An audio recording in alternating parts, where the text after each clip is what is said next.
So in this video, I'm going to show you exactly why you're struggling with growing your eComm brand in 2025 and why you'll continue to struggle in 2026 until you solve this one issue.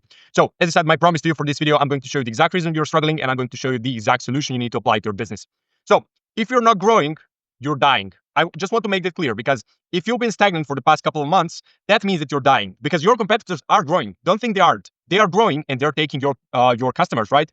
Which means that your business is slowly going to start losing your customers, and at some point you're going to go out of business because your competitors are growing, you're dying because you think you're stagnant, but you're in reality, in comparison to them, you're dying. So this is very important, right? Like you can't think just like, okay, it's fine. We've been at the same mark for the past couple of months. It's fine. This is urgent. You need to start growing today because as I said, if you're not growing, that means you're dying. There's no such thing as maintenance. Now, here's the problem. Let me walk you through that. This is the old funnel for eComm brands. This is something that used to work in like 2020, 2021, around that time, right? You'd run ads, you'd get people to your website traffic, you'd get a big ROAS because all the people would buy. I mean, not all the people, but you had some crazy conversion rates like 3, 4, 5%. I don't know. Ads were cheap. Everyone had money. Everyone was sitting home bored during COVID lockdown. Everyone was like, oh, what do they do? Let's buy something online. They see an ad, boom, they buy it. You get more revenue than all that revenue because ads were cheaper. You had a lot more profit. You then reinvest into more ads, more revenue, more ads, more revenue. And it had that flywheel effect. You scaled in a year or two. You became a millionaire, and that's how it worked, right? But this is what that same funnel, literally the same thing, what it looks like today. So today, it's a completely different story. You run ads, you get traffic to your website, fine. But what happens before people buy is they hit a wall. This wall here, and it's a wall of trust. Basically, people are way more cautious when buying stuff online today. First of all, why is that? Because everyone has been burned throughout that time where everyone's like making money out of sky. Ads were running, like ads were being amazing, getting amazing ROAS. A lot of dropshippers came there, and then a lot of scammers, let's say. Like everyone has been burned before on the internet buying some bullshit. Like they buy something, it arrives, it's broken, or it doesn't even arrive, or it arrives and it's not nowhere near as good as it was when advertised, right? So people are way more cautious now. They learn, they've been burned before. And also there's so much more competition, right? With dropshipping, the barrier to entry when it comes to eComm is way lower. So now they have way more options and they need way more convincing to actually trust you. So that's why you can't just do this stuff, run ads and hope that people buy. This is not to say that your ads are not going to work at all. You're probably getting, if you're running ads right now, you're probably getting a positive return on ad spend, right? You have an ROI, right? I'm just saying that it's not going to be as high as it was previously. So that's the idea. And as I said, people also have way more choices to make. So it's like the analysis paralysis. Who do I buy from? I have 7 options, 7 eComm brands, and they buy from no one because they can't decide. So as I said, this is where the problem is. You struggle to get people to buy from your ads, not because your ads are bad or because your product is bad or anything like that, your website is bad, but just because the rules of the game have changed. Like, as I said, it's not even about running ads right now. There are different rules that you need to adapt. That's business, right? You need to adapt to new rules constantly. You need to be learning, okay, this is not working anymore. This is working. Let's try that. The people who adapt are the ones who survive. So what the Darwinism says, like, it's the survival of the fittest, right? It's not the fittest in terms of like who can do the most push-ups. It's about who can adapt the fastest to the new trends. And this is the new trend, right? The trend back in the day, like 5 years ago, was run as many ads as you can and get people to buy stuff from your website. Right now, it's a different trend. I'm going to show you the exact trend it is right now, but you need to pay attention, okay? So as I said, it's up to you whether you want to accept the new rules and win or stay stuck in 2021 and go out of business. So this is the new funnel, basically. So you have paid ads, you're driving traffic to your website, right? Then this is the difference. This is where it becomes a different story. So instead of just running ads to your website and hoping people buy, you have a pop-up form. Ideally, you have a high-converting quiz-style pop-up form that converts at least 10% of your website traffic. If you don't know what that means, I made a video about it. It's going to pop up right now. You can go watch it. Like, I'm going to teach you exactly what a good pop-up form is, what a quiz-style pop-up form is, how to create one inside of Klaviyo as a complete beginner, where do the professionals create their like software they use, all of that stuff covered in the video. So go take a look at it right now. Anyway. So as I said, pop-up form, converting 10% or so of your website traffic into email subscribers. So we have email subscribers. Then you have email marketing. Now, email marketing is a broad term. We're going to talk exactly about what actually you need to do when it comes to email marketing. But as I said, we're going to cover broad terms right now, and then we're going to dive deep into each section. So email marketing converts email subscribers into buyers. Then with more email marketing, you're converting buyers into repeat buyers. So you're driving repeat purchases. And all of that results in more revenue. And not only more revenue, more profit. We're going to talk about that as well. You'll see why. All of that money that you got from email marketing and all of that stuff, you can reinvest into ads, and then it's just a flywheel effect. Basically, it's the same thing. You have like, you run ads, get it to your website like here, right? the same thing, run ads, people buy, more money, more ads, more money, more ads, and that's the same thing. It's just like you have a couple more steps in between because, as I said, it takes a little bit more time to convert people into buyers. But that's the basic idea. Like the idea is the same. You get people, you run ads, you get more people at the top of your funnel, and then you convert them slowly. You get money out of them, and then run even more ads to get even more people into your funnel and all of that. But there is a slight difference. We're going to talk about that in a minute. That's going to allow you to make even more money. Now, this is basically a beautiful diagram I created. So if anyone has something against my drawing, you can fuck off my channel because it's beautiful. This is how professionals do it. So don't please see in the comments, oh, this guy's retarded, he can't even draw. So shut up. No, let's look at this. So this is basically what your funnel looks like now if you don't have everything that we're going to talk about in this video implemented correctly. So some people have email marketing, but it's not nowhere near as efficient as it should be. It's not effective. It's not really good, right? So if you think you have email marketing, you probably don't. Most of you guys don't have it set up properly, but if you do, congrats. Now, this is what a funnel looks like today. So basically you expect these people, these are your customers, to go over this big hill and come here and buy, right? That is not going to happen because, yeah, as I said, those people who just see your ad, come to your website for the first time and buy immediately are the ones who can go over this hill. They have, I don't know, stronger legs or something like that. But the majority of your people, let's say your conversion rate on your website is like 1% or 2%. Sure, 1 or 2% of them are going to make it over the hill, but most of them are not going to be able to do this. This is a massive hill, right? This is a big hill. Going uphill is difficult. So that's not what you need to do. Let me show you what it should like for you to actually be able to convert as many customers as you can. This is way more manageable for the customer, right? You can imagine going over this small hill ads. So then they go to the landing page. Then they come, they see a pop-up form, boom. Then they see your welcome flow, boom. Then they receive some campaigns from you, email campaigns, right? Then they go through other flows like abandoned cart, abandoned checkout, site abandonment, browse abandonment, stuff like that. And then only then they can purchase, right? These are all, you have to break down your funnel into small manageable hills. Your funnel right now is a big hill that only 1% of people can climb, can go over, right? Your funnel needs to be a set of manageable hills that everyone could go over, right? If they're actually interested in buying your product. Because some people just need more convincing. Some people are not open to taking risk, right? Like from your eyes, it's like, yeah, like buying this product is a no-brainer, right? But you have to view it from your buyer's eyes. Your buyers don't know the same stuff you do about your product. They haven't seen all the people that you've helped with your product and all that stuff, all the testimonials. They haven't been building your product and going back and forth with the manufacturers, improving it over time and all that stuff. So they don't know how good your product actually is. That's the job of your marketing and your sales. But when it comes to e-com, it's mainly going to be your marketing, right? That's your job. You need to convey all the information you know about your product, what makes it so good, to the customers. Now, that's what you're doing with ads, but it's just not enough, right? Because you have way more information in your brain about your product than you can actually fit into one ad. So that's the idea. Instead of just asking your customers to go over this big hill with just ads and buying immediately, you have to break it down. So we got, as I said, we have ads, then they come to landing page, then they see your pop-up form, they opt in, they receive some emails from you, they build some trust, they see, okay, some testimonials, they see story behind your brand, why did you start it? So they build some trust there, they maybe find it relatable, then they see other similar people that you've helped, then you break down the exact mechanism you use, your product uses to help them, I don't know, lose weight or something like that, if you're selling supplements, and then stuff like that. But that's how you slowly build trust, one hill at a time. You can't just ask them to go over big hill, you can't just ask them to climb Mount Everest if they haven't been moving out of their house for the past 10 years, right? It doesn't make sense. So you have two options here to grow your brand. You have basically two options. You can either get more people to your website to see your product, and then since it's a numbers game, right? Let's say you have 1% conversion rate, you get like 1,000 people, and then you want more money, you get 10,000 people. Sure.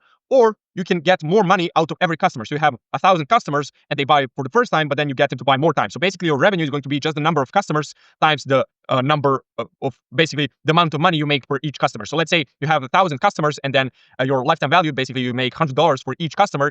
You're going to make 100,000, right? You have 1,000 times 100 equals 100,000. That's your revenue. Now, if you know any basic math to increase the product, this is the product of these two factors. To increase the product, you need to increase one factor, right? Let's say this is 3 and this is 4. 3 times 4 equals 12. To increase the end result, the product, you need to increase one of the factors. So you can either increase 3 to 4, make it 4 times 4 equals 16, which is greater than 12, or you can increase 4 to 5, make it 3 times 5 equals 15, which is again greater than 12. Ideally, you want to increase both, right? You want to have more customers and make more per each customer. The problem is that this is way more expensive, right? Because we're going to touch on that in way more detail, but running ads is the only way to get more customers into your funnel. I mean, not the only way, but the main way you're going to use probably to get attention to your funnel.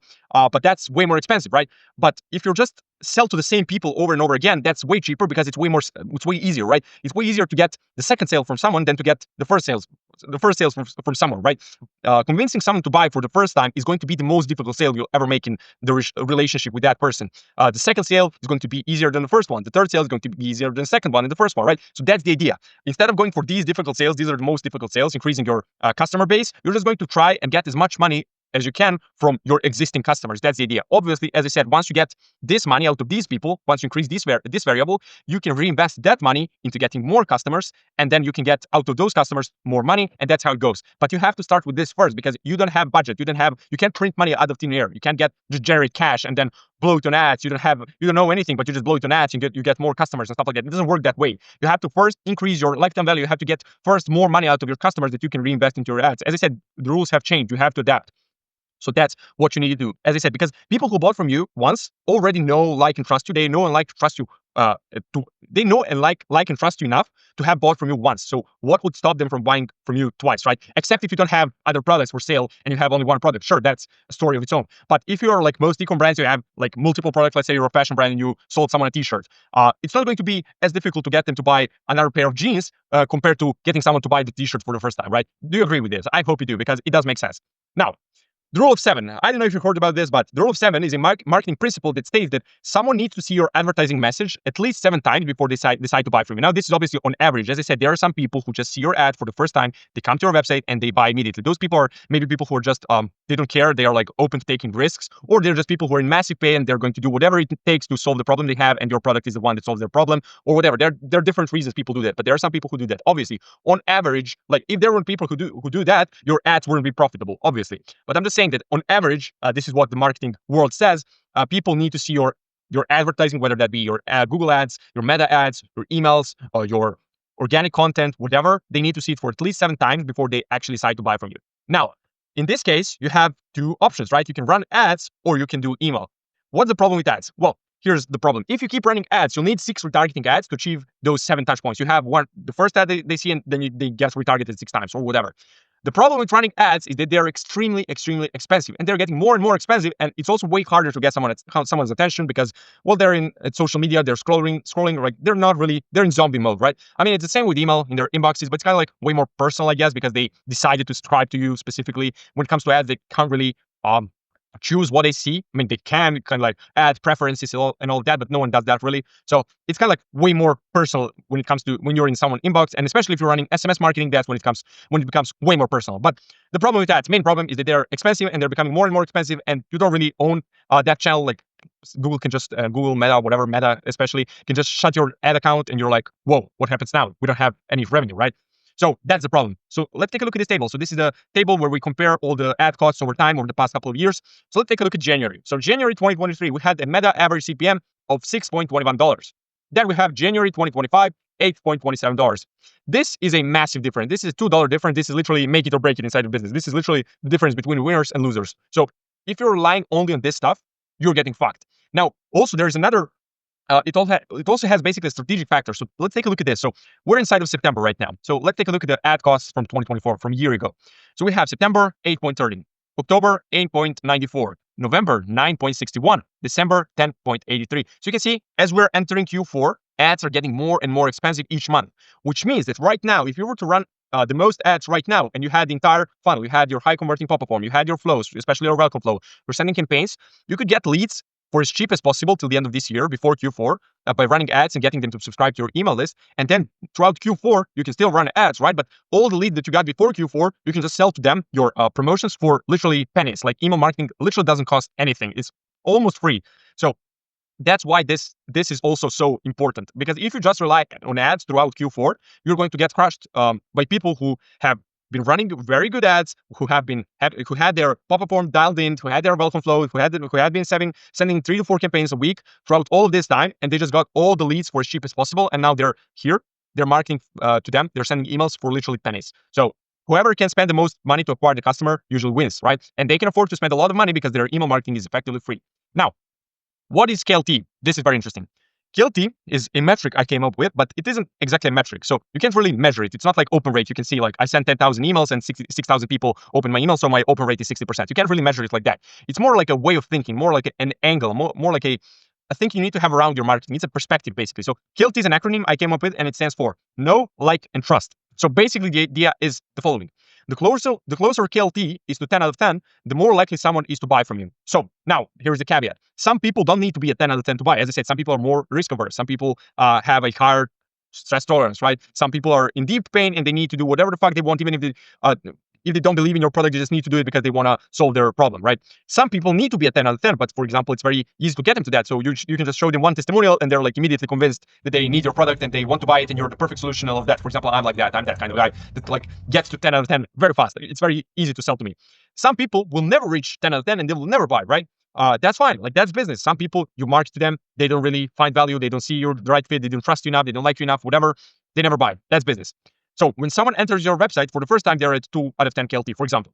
And the goal of your email marketing, especially, is to have multiple touch points for as cheap as possible. That's why we're using email marketing here.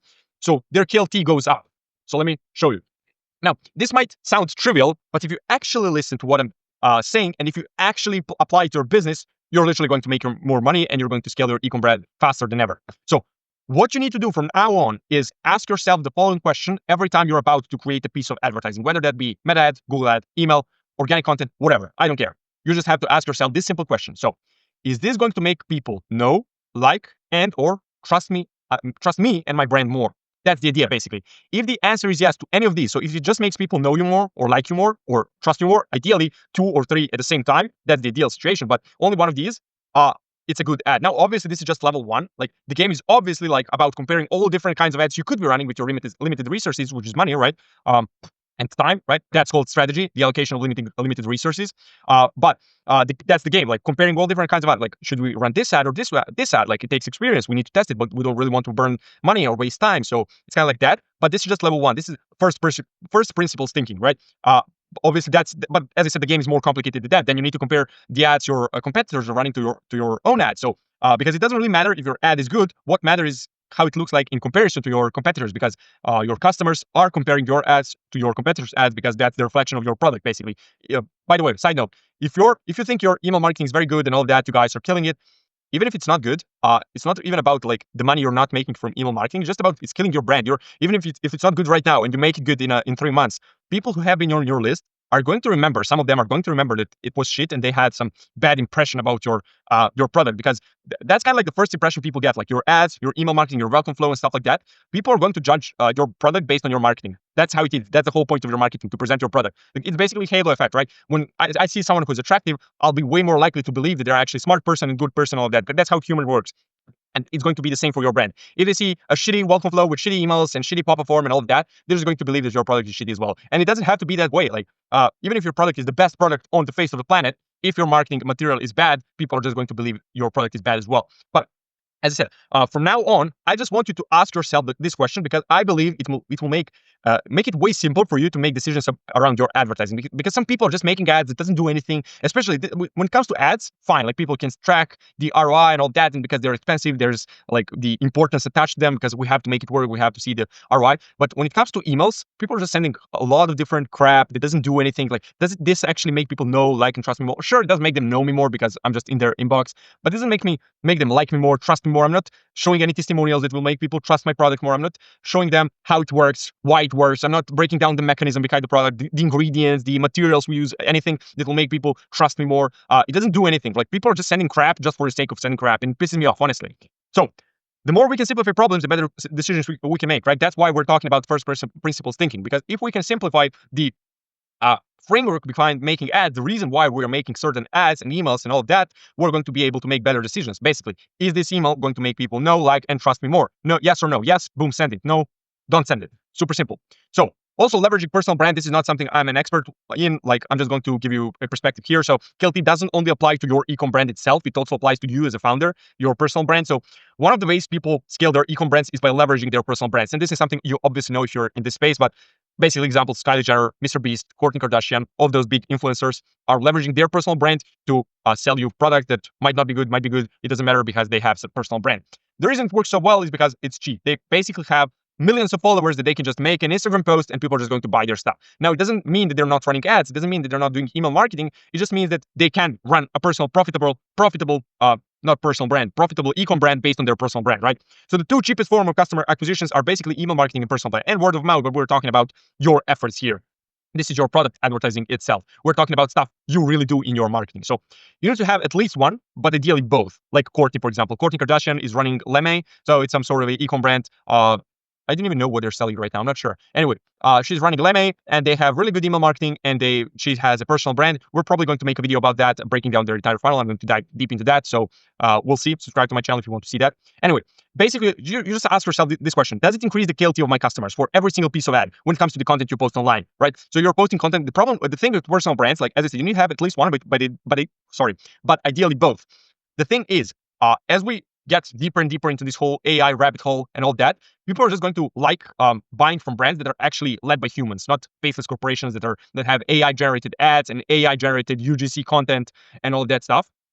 People will actually like buying from brands that are founder-led brands. So if you want to, sure, right now it might not be the most important thing, but if you want to be around in the next couple of years with your eComm brand, you need to start creating your personal brand, because people, as I said, when we feature you in your email, let's say we're doing email marketing for you, and we make an email from the founder featuring something like, hey, what's John's favorite supplements right now that he's been using throughout January. Let's say you're called John and you're running a supplement brand, and we feature you in your email. People are going to build trust on a personal level with you, and obviously with your brand because of that. It's way easier to build trust with someone, to like someone, to know someone who's a person, than like a brand that is faceless, that doesn't mean anything. I hope this makes sense. I hope I explained it well. But basically, if you want to be around in the next couple of years, where we see AI creating all the most realistic content around brands and stuff like that, you need to start building your personal brand right now. But that is not my area of expertise, so I'm not going to talk about that too much. Now, KLT in email marketing, this is my area of expertise, so I'm going to talk about this.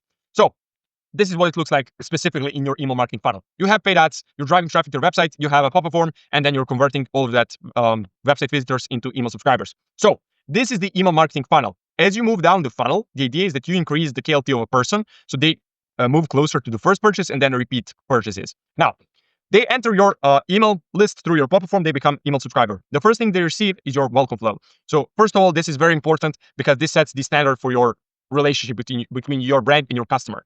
If your welcome flow is bad, if it's shit, if they can't find their discount code, if you don't even deliver it immediately, there is a time delay, they have to wait for it. If it looks shitty, if copy is bad and boring and whatever, if there's too much text and stuff like that, if it's not interesting for people, people are just going to unsubscribe immediately. If you make a killer welcome flow that people actually enjoy reading, they're surprised by how good the design is, they get all the dopamine hits from the copy, how fun it is and whatever, you're going to get people to stay on your list and you're going to be able to sell them over and over and over again. So they enter your email list, they get a welcome flow. Then, let's say they come to your website again, they don't do anything specific, they don't view any specific product, they just leave the website immediately, they get site abandonment flow. Then they view a specific product, then they leave the product, don't do anything with it, they get browse abandonment flow. Then they add that specific product to cart, but they don't purchase, they don't check out, whatever, they get abandoned cart flow. Then they come back to the cart and then start checkout, but they don't finish checkout, they get abandoned checkout flow. Then they get to the abandoned checkout flow, they come back to checkout, they check out, they complete their first purchase, boom, they're now the customer. Then they get hit by post-purchase flow and they get convinced to buy again. They become repeat buyers, right? Then throughout all of this time, these are just your flows. Throughout all of this time, they're receiving 3 to 4 campaigns every single week that are educational, that are building trust, that are entertaining to people, all that stuff, right? Their KLT, as you can see, just you're going down the funnel, down, and at every single point, their KLT is going up. That's the idea. So how do you leverage this? In order to leverage KLT in email marketing, as I said, you need to do 2 things. You need to set up high quality flows around every single point in customer journey. So these are just points into your customer journey. They're going down to their first purchase and then their repeat purchases. So set up high quality flows around every single point in customer journey. So that means welcome flow, site abandonment, browse abandonment, abandoned cart, abandoned checkout, post-purchase, win back flow. So these 2 are for repeat purchases, and obviously these 2 can work for repeat purchases as well, every single one of these, right? But these are mainly to get people to buy for the first time, and these are mainly to get people to buy again. And send 3 to 4 educational, value-providing, entertaining campaigns every single week. So by doing these 2 things and having a high-converting pop-up form that is going to capture as many people that come to your website, to your email list as possible, you're going to literally kill it. So top brands are literally pulling like 40% of their total store revenue from email marketing. I'm not kidding at all. Like, that's what they can do. So if you want to start taking your email marketing seriously, first link in description.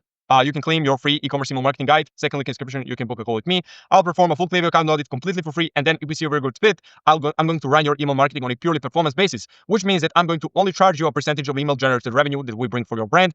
I'm going to leave the doc in the description as well, so you can take all this stuff and apply it to your brand. So that's it for this video. Thanks for watching, and I'll see you in the next one. Bye.